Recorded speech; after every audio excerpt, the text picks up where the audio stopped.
For a producer to have a high quality forage program, one of the key things that they need to pay attention to are the species that they select to be able to use on their farm.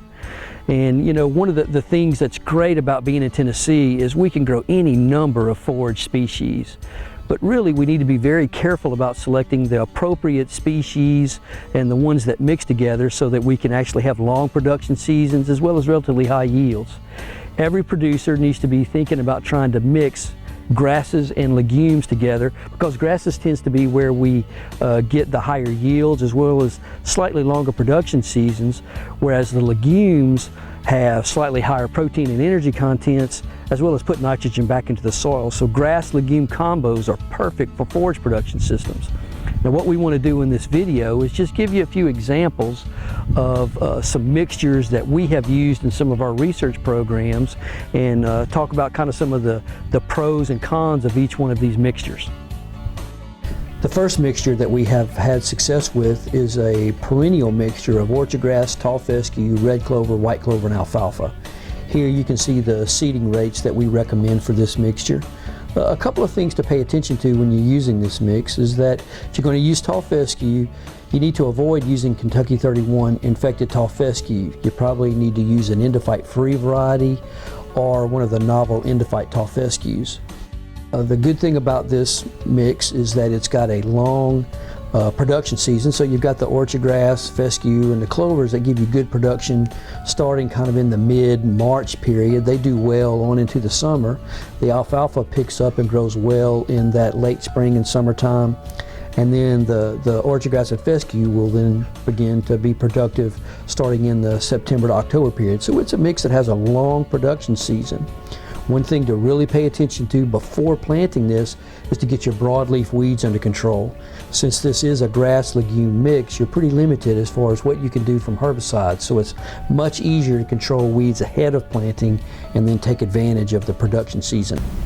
The second mixture that we have used is a mixture of annual species, where we have used wheat and crimson clover as our cool season mixture, and then sorghum, Sudan grass, and cowpeas as our warm season mixture.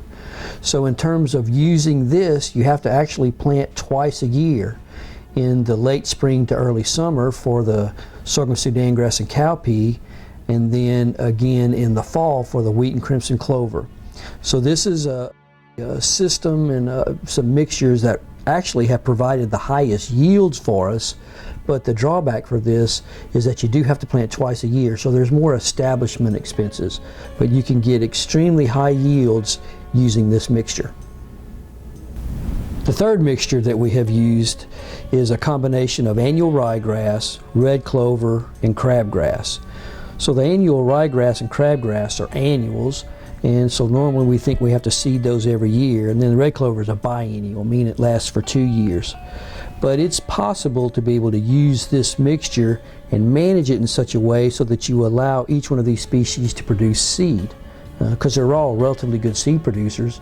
And so your management could be such a way so that light grazing during their seed production phase could allow you to have enough seed produced so that you wouldn't have to seed every year, but maybe you could do it every other year or maybe every third year.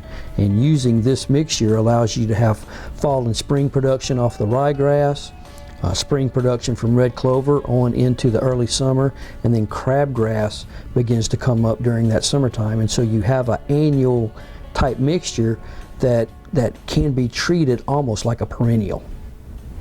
Okay, so these are just 3 examples of mixtures that we have chosen for very specific reasons. You know, we've chosen species that mix together well, have both grasses and legumes in the mix, and they provide a relatively long grazing season.